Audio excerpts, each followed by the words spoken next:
They said no woman could last a week at Phinney & Croft's Ridgetop Ranch. 3 had tried, and 3 had fled back to the gentle civility of the lowlands, their faces pale with tales of crushing silence and a wilderness that stared back with cold, hungry eyes. Finian, a man carved from the mountain itself, had stopped expecting anything different.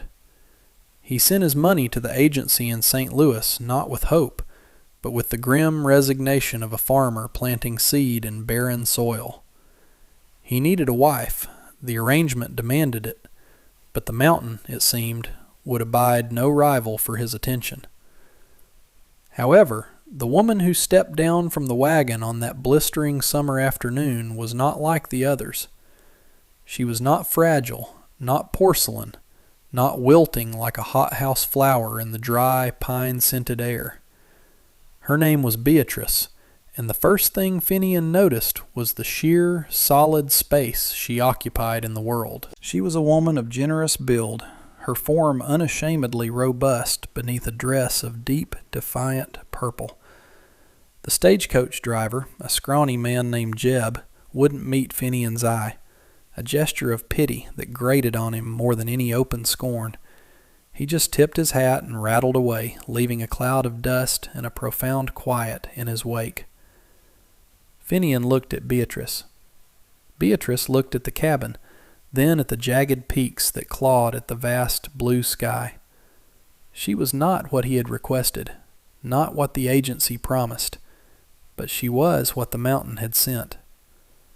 "The cabin's there," he said, his voice a gravelly rumble, unused to shaping words for a woman's ear.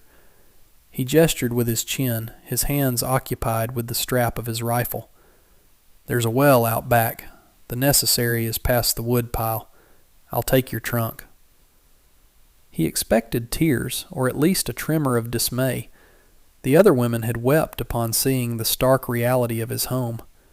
It was no ranch house. It was a fortress of notched logs and mud chinking, with 2 small windows that looked more like arrow slits than openings for light. Beatrice simply nodded, her gaze sweeping over the scene with an unnerving calmness. "Thank you, Mr. Croft," she replied, her voice surprisingly soft, yet steady as a river stone. As he hefted her trunk, heavier than he'd anticipated, he felt the familiar weight of impending failure settle on his broad shoulders. This one, he figured, would be gone by Saturday. He'd have to ride to town, send another telegraph, and waste more of the dwindling money from his trapping seasons. The cycle was as predictable as the first snows of winter. What he did not know, what he could not possibly comprehend, was that Beatrice had been weathering storms her entire life, and the silence of his mountain was a gentle mercy compared to the cruel whispers she had left behind.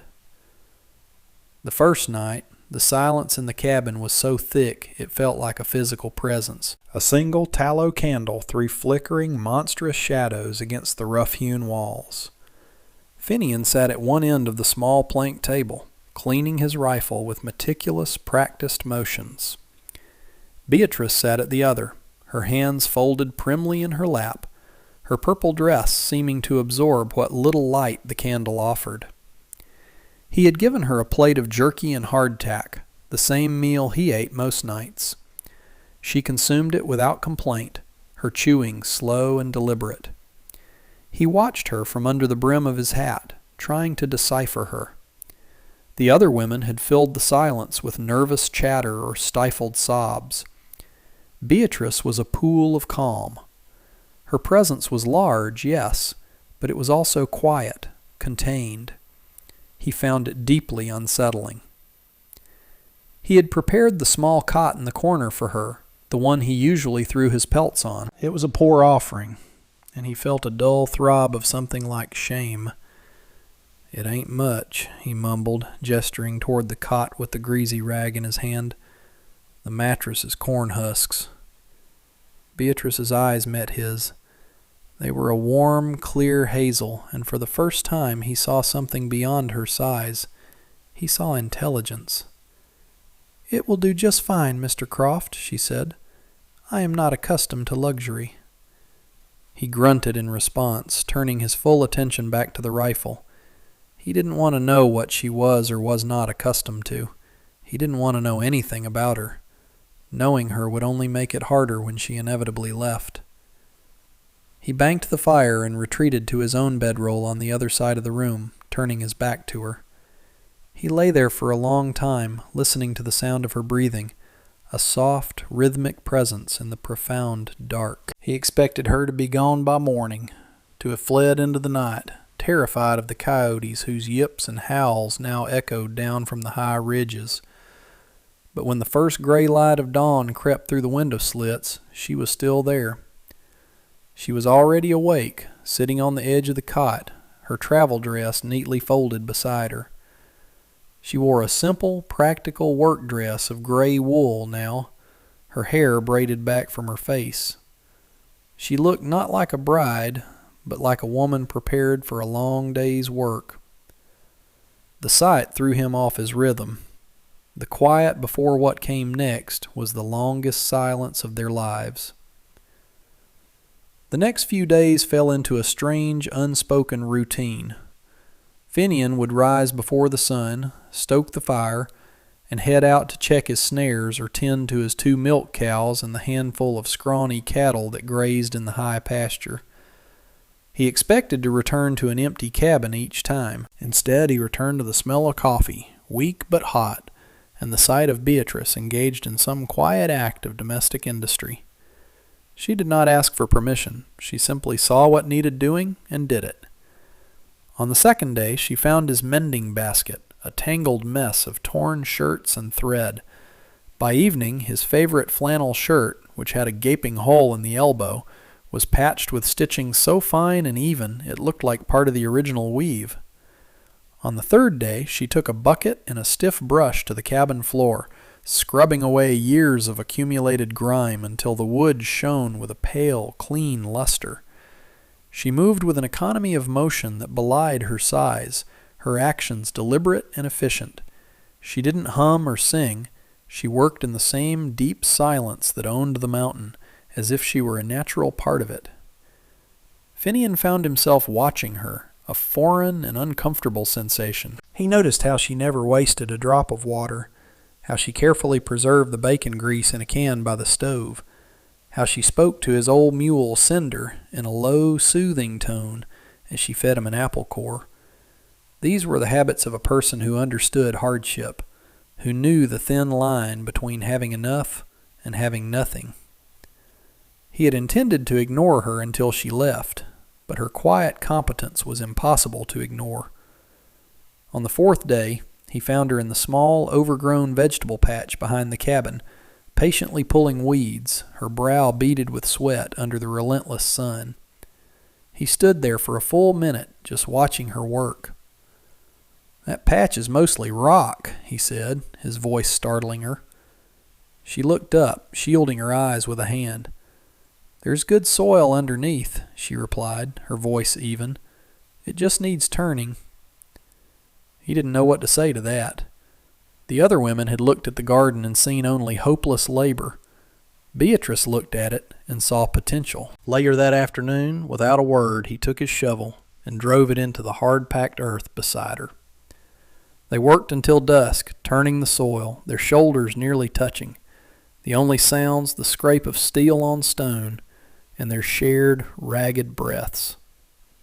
It was the most he had worked alongside another human being in a decade, and he hated the small, warm flicker of connection he felt taking root in his chest. That night she made a stew from dried beans and a rabbit he'd snared. It was the most flavorful thing he'd eaten in years. As she served him, their fingers brushed. The contact was brief, accidental, but it sent a jolt through him, a feeling so alien he almost dropped his bowl. He retreated back into his gruff silence, but something inside him had shifted. The countdown to her departure, which had been a certainty in his mind, was now just a question. The 6th day arrived, hot and still. The air was thick with the scent of pine resin and distant thunder. This was usually the day they broke. The isolation, the starkness, The sheer, unrelenting wildness of the place would finally crack their resolve. Finian found himself on edge all morning, listening for the sound of weeping, for the scrape of her trunk being dragged toward the door. But there was nothing, only the familiar rhythm of Beatrice's quiet work. He was sharpening his axe on the porch when she finally approached him, her shadow falling over his hands. He looked up, his heart giving a heavy, reluctant thud. This was it. "Mr. Croft," she began, her hands clasped in front of her, "I need to ask you something." "The stage comes through the pass on Mondays," he said, cutting her off, his voice flat. "I'll take you down in the morning." He focused on the whetstone, the rhythmic rasp of stone on steel, a familiar comfort. Her silence stretched. He finally risked a glance at her. She wasn't looking at the road. She was looking directly at him, her hazel eyes unwavering. "That wasn't my question," she said softly. "I want to know why they left. The other women. It wasn't just the loneliness, was it?" The question hit him like a physical blow. No one had ever asked. They had just fled. He stopped sharpening the axe and set it down carefully. He stared out at the timberline, at the vast, indifferent peaks. How could he explain it? The subtle terror of this place. It wasn't just the quiet. It was what the quiet hid. "This land, it has teeth," he finally said, the words tasting like rust in his mouth. "It's not just the wolves or the bears. There are men who believe this ridge, this water, belongs to them. A cattle baron down in the valley, a man named Sterling. He wants this spring-fed creek for his herds." He paused, taking a deep breath. "His men ride my property line. They leave warnings. A dead calf, a fence cut. They don't want anyone settling here. They want me gone. The other women, they saw them. They heard the threats whispered on the wind. They understood this wasn't a place to build a life. It's a place to defend one." He expected this revelation to be the final straw. He had laid the ugliness of his life bare. Now she would see. Now she would understand why she had to leave. Beatrice was quiet for a long moment, processing his words. He could feel her gaze on the side of his face, but he refused to meet it. He felt stripped bare, his failure as a protector exposed. "So," she said, her voice devoid of fear, filled instead with a chilling practicality, "they weren't scared of you. They were scared for you." He finally turned to look at her, truly look at her, and in her eyes he saw not terror, but a flicker of something he hadn't seen in years. It was kinship, a shared understanding of being backed into a corner. "You should be scared too," he growled, a desperate attempt to push her away, to protect her from his own fight. Beatrice gave a small, sad smile that didn't reach her eyes. "Mr. Croft," she said, her voice dropping to a near whisper, "the world is full of men like Mr. Sterling. Leaving here would only mean finding another one. At least here the water is clean and the air is honest." That decision, to name the enemy and not flinch, would return to haunt them before the week was out. The threat, once named, did not wait long to materialize. 2 days later, Finian returned from the high pasture to find Beatrice standing by the well, her posture rigid. The water bucket lay on its side, its contents spilled into the dust. A dead raven floated in the well's dark water, its black feathers a sickening stain against the stone. It was a clear message from Sterling. Poison, contamination, a promise of what was to come. Finian's blood ran cold, then hot with a rage so potent it made his vision swim. He had lived with this slow-burning war for years, but this was different. This was an attack on his home, on her. He hauled the bird out with a grimace of disgust and set about the long, arduous task of emptying and scrubbing the well. He worked with a frantic, furious energy, expecting every moment to hear Beatrice behind him, announcing her departure. This was beyond loneliness. This was a siege. But she did not pack. Instead, she appeared at his side with 2 buckets. "The creek is a half-mile down," she said, her voice level. "We'll need water until this is clean." And just like that, they were a unit. They spent the rest of the day hauling water up the steep incline from the creek. It was back-breaking work. The sun beat down, and the buckets, full to the brim, were brutally heavy. He watched her, expecting her to falter. Her face was flushed, and she breathed heavily, but she did not stop. Her jaw was set in a line of pure, unyielding stubbornness. With every step she took back up that hill, a bucket in each hand, her arms straining, she was driving a stake into the ground. She was claiming this place. She was staying. That evening, as they sat exhausted on the porch, watching the sun bleed across the western peaks, he finally broke his own rule. He asked her about her past. "Why did you answer the advertisement, Beatrice?" he asked, his voice softer than he intended. She looked at her hands, which were red and raw from the bucket handles. "I was an orphan," she said, her voice low. "I became a companion to a wealthy widow in the city. When she died, her family turned me out, with nothing but my trunk and the clothes on my back. They said a woman of my size would have a hard time finding a husband or respectable work. The agency was my last chance. I had nowhere else to go." He listened, a knot tightening in his gut. He had seen her as a burden sent to him by fate. The truth was, they were the same.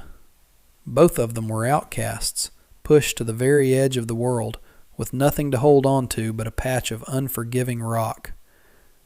He looked at her, at the strength in her shoulders and the weary resilience in her eyes, and he felt a powerful, unfamiliar surge of protectiveness.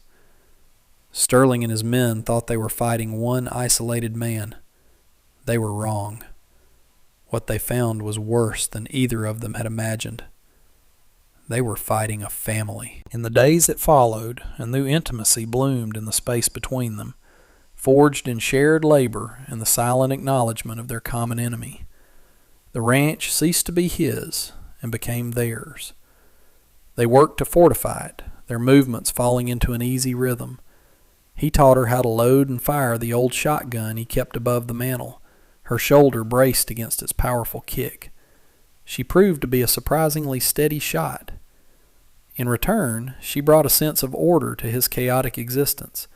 She organized his supplies, took inventory of their food, and started a small herb garden in a protected patch of sun by the cabin wall. The house began to feel less like a shelter and more like a home. One evening, a cool breeze whispered down from the peaks, carrying the scent of rain. They sat by the fire, the silence between them no longer heavy and awkward, but comfortable, companionable. He was mending a leather strap for the mule's harness, and she was darning one of his socks, her needle flashing in the firelight. "My father taught me to stitch," she said quietly, breaking the silence. "He was a tailor. He said a good strong seam could hold the world together." Finian paused his work, looking at the intricate patch on his shirt that she had sewn. "He taught you well," he murmured. He found himself wanting to know more, to understand the woman who sat across from him, who had so seamlessly woven herself into the fabric of his life. "And your father?" she asked gently, her eyes full of a soft curiosity. He rarely spoke of his family. They were ghosts from another life, before the war, before the mountain. But looking at Beatrice, the words came easier than he thought possible. "He was a farmer," Finian said, his voice thick with memory. He believed you could solve most problems with hard work and a straight furrow. He died at Shiloh. My mother, she faded soon after. He hadn't spoken those words aloud in 15 years. A profound sadness washed over him, but it was not the sharp, lonely grief he was used to. Sharing it with her seemed to lessen its weight, to make it a part of a shared history. She reached out then, her hand covering his where it rested on his knee. Her touch was warm, solid, and incredibly gentle. It was not a gesture of pity, but of understanding. He looked down at her hand, then up into her eyes. The firelight danced in their hazel depths, and in that moment the raw, aching loneliness that had been his constant companion for so long simply dissolved. He felt a powerful, undeniable pull toward her, a yearning so intense it stole his breath. The air grew thick with unspoken things, with the scent of wood smoke and rain, and the quiet promise of something more than just survival. The storm they had been waiting for, both in the sky and on the horizon, broke the next night. It was a violent, theatrical affair, with cracks of lightning that lit up the entire valley, and thunder that boomed so hard it shook the log cabin to its foundations. Rain fell in solid, wind-driven sheets, turning the world outside into a churning, gray chaos. It was the perfect cover for an attack. Finian knew it. Beatrice knew it. They didn't speak of it, but the tension was a third presence in the room. He had barred the door and shuttered the windows. The rifle lay across his lap, and the shotgun leaned against the wall next to Beatrice's chair. Cinder, the old mule, was safe in the small, sturdy lean-to, but the cattle were on their own in the high pasture. There was nothing to be done for them. Their focus was on the cabin, their small island in the tempest. Around midnight, through a lull in the wind, they heard it. The sound they'd been dreading. The splash and suck of horses' hooves in the mud. Too many to be a lone rider. Finian's hand tightened on his rifle, his knuckles white. He glanced at Beatrice. Her face was pale in the lamplight, but her hands, resting on the stock of the shotgun, were perfectly steady. Her eyes were fixed on the door, her expression one of grim resolve. "Stay away from the windows," he whispered, his voice a low growl. "They'll try to draw our fire." A voice called out from the darkness, slick and condescending, barely audible over the roar of the rain. "Croft, we know you're in there. Sterling's tired of asking nicely. The land is his. You can walk away, or we can burn you out." Finian didn't answer. Answering would give away his position. The silence was his shield. A rock suddenly smashed through one of the shutters, sending a spray of splintered wood and cold rain into the room. Beatrice didn't even flinch. Another voice, rougher this time, shouted, "He's got that mail-order sow in there with him. Maybe she'll see reason." A raw, primal fury erupted in Finian's chest. It was one thing to threaten him, to try and drive him from his land, but to speak of her with such vile contempt was unforgivable. He was about to rise and fire blindly into the night when Beatrice laid a hand on his arm. "No," she whispered, her voice firm. "That's what they want. Wait." Her calmness was an anchor in his sea of rage. He took a deep breath, forcing himself to think, not just react. The men outside were growing impatient. They began to circle the cabin, their dark shapes occasionally visible in the strobing flashes of lightning. They were getting bolder, closer. The worst of it had not yet arrived. The attack came from two sides at once. One of Sterling's men, a big, bearded brute, put his shoulder to the cabin door, the heavy wood groaning under the impact. Simultaneously, another man managed to pry open the shutter on the far side of the room, the muzzle of a pistol appearing in the gap. The world exploded into a chaos of noise and violence. Finian fired the rifle, the deafening blast filling the small cabin. The pistol at the window disappeared with a curse and the sound of a falling body. But the door was beginning to splinter. Finian scrambled to reload, his fingers working frantically, the metallic click of the mechanism drowned out by the storm and the shouts from outside. The door shuddered again, the bar holding it cracking under the strain. They were seconds from being overrun.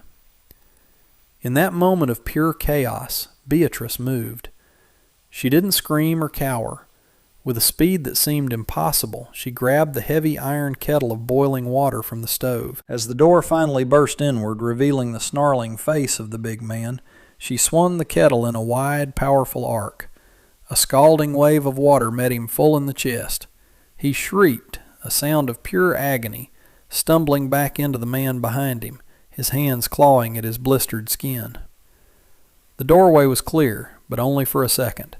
Another figure, silhouetted by the lightning, lunged into the opening. Finian had the rifle reloaded. He fired from the hip. The man fell backward into the mud and didn't move. But in that same instant a shot rang out from the side. Finian felt a searing, white-hot pain rip through his left arm. The rifle clattered from his numb fingers. He staggered back, his vision blurring, the warm, wet feeling of his own blood soaking his sleeve. He was hit. He was vulnerable. Sterling's remaining men, seeing their chance, surged forward. But they had forgotten about Beatrice. With a cry that was part fury and part fear, she grabbed the shotgun. She didn't aim like a seasoned marksman. She pointed it toward the door and pulled the trigger. The weapon's roar was apocalyptic. The buckshot spread wide, tearing through the doorway, ripping in the wood and flesh alike. The men outside screamed and scattered, diving for cover in the mud and driving rain, momentarily terrified of the she-bear they had provoked. The immediate assault was broken, but Finian was bleeding badly, and they were still surrounded. The lull in the fighting was terrifyingly brief. Finian slumped against the wall, trying to staunch the flow of blood from his arm with his good hand. The pain was a dull, heavy throb.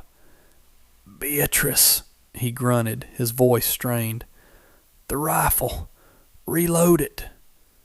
She was already there, her hands shaking but her movements sure. She fumbled with the cartridges, her eyes darting between her task and the splintered doorway. The storm raged on, a fitting soundtrack to their desperate fight. Outside, they could hear the men regrouping, their voices angry and panicked. They weren't going to leave, not after tasting blood. Suddenly, a new sound cut through the din. It was a high, chilling scream, not human. It was the cry of a mountain lion, close, dangerously close. Finian's blood ran cold for a different reason. The big cat had been stalking the ridges for weeks, drawn in by his small herd. The scent of blood from the gunfight would be an irresistible lure. One of Sterling's men shouted from the darkness, his voice tight with fear. "What was that?" Another voice, trying for bravado, answered, "Just a cat. Forget it. Let's finish this." A horse screamed then, a sound of pure terror, followed by a wet, tearing noise. Another human shout, cut off abruptly into a gurgle. Silence descended, broken only by the rain and a low, guttural growl from the darkness. Sterling's men had come to conquer the wilderness, but they had forgotten that the wilderness had its own laws, its own predators. They were no longer the hunters. They were the prey. Panic erupted. They heard the frantic scramble of men trying to mount their spooked horses, their curses lost to the wind. They were fleeing, not from Finian and his shotgun-wielding bride, but from the ancient, unseen terror that had just claimed one of their own. Within a minute, the sound of their retreat faded, swallowed by the storm. They were alone. The cabin was a wreck, the air thick with the smell of gunpowder, blood, and rain. Finian's arm was on fire. Beatrice rushed to his side, her face a mask of concern in the flickering lamplight. "You're hurt," she whispered, her voice trembling. "Let me see." She gently pushed his hand away and began to tear a strip of cloth from her petticoat. As she worked, her touch careful and sure, binding the wound, their eyes met. The terror, the adrenaline, the violence of the night all fell away. All that was left was the two of them, and a silence more profound than any they had known before. He reached up with his good hand and cupped her face, his thumb stroking her cheek. "You stayed," he breathed, the words full of wonder and a deep, aching gratitude. "I'm not going anywhere," she murmured, leaning into his touch. And in the heart of the storm, surrounded by the wreckage of their battle, he leaned in and kissed her. It was not a kiss of passion, but of solemn promise, a sealing of a pact made in gunpowder and valor. Months passed. The fierce summer sun gave way to the crisp, golden light of autumn. The splintered door of the cabin had been replaced with a new one, thicker and stronger than the last. The shattered shutter was repaired. A few new graves lay on a lonely hill far from the cabin, a grim reminder of the night of the storm. But Mr. Sterling and his men were never seen on the ridge again. Rumor in the valley said he'd sold his holdings and moved back east, defeated not by a lone mountain man, but by the mountain itself. The ranch was transformed. Beatrice had worked a quiet magic on the place. Her vegetable garden, once a patch of rocky soil, now overflowed with late-season squash and hardy greens. Brightly colored wildflowers she'd transplanted from the meadows grew in tin cans on the windowsill, a splash of defiant life against the grim landscape. The inside of the cabin was clean and organized. Woven rugs she'd made from scraps of cloth covered the floor, and the scent of baking bread often replaced the old smells of dust and gun oil. But the greatest change was the sound. Laughter now echoed in the small cabin, a sound Finian never thought he would hear there. It was his own, a rusty, unfamiliar noise at first, but one that came more easily with each passing day. He and Beatrice worked as one, a seamless partnership. They moved together, thought together, their lives intertwined as tightly as the threads on her loom. He would bring in a deer from the high country, and she would work for days, preserving the meat, tanning the hide, wasting nothing. She learned the rhythms of the mountain, the language of the wind, the signs of a coming snow. He learned the rhythms of her heart, the quiet strength in her smile, the unwavering loyalty in her hazel eyes.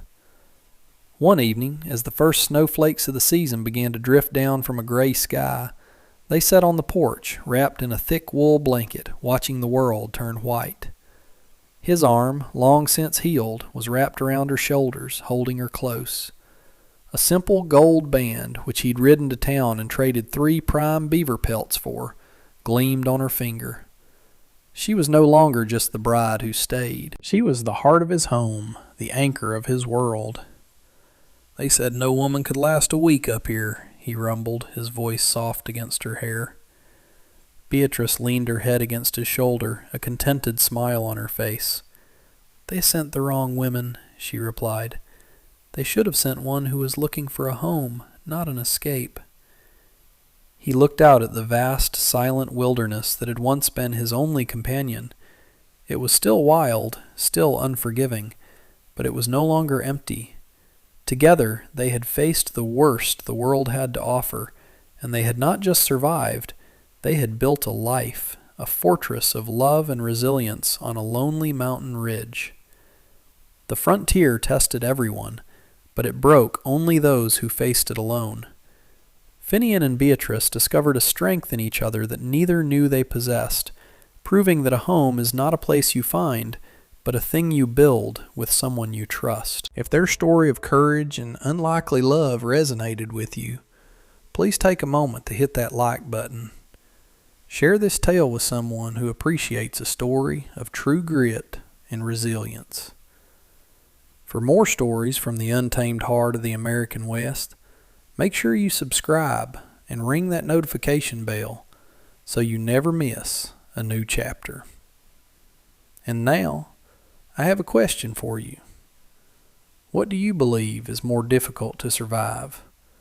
The harshness of the wilderness or the cruelty of other people? Let us know your thoughts in the comments below.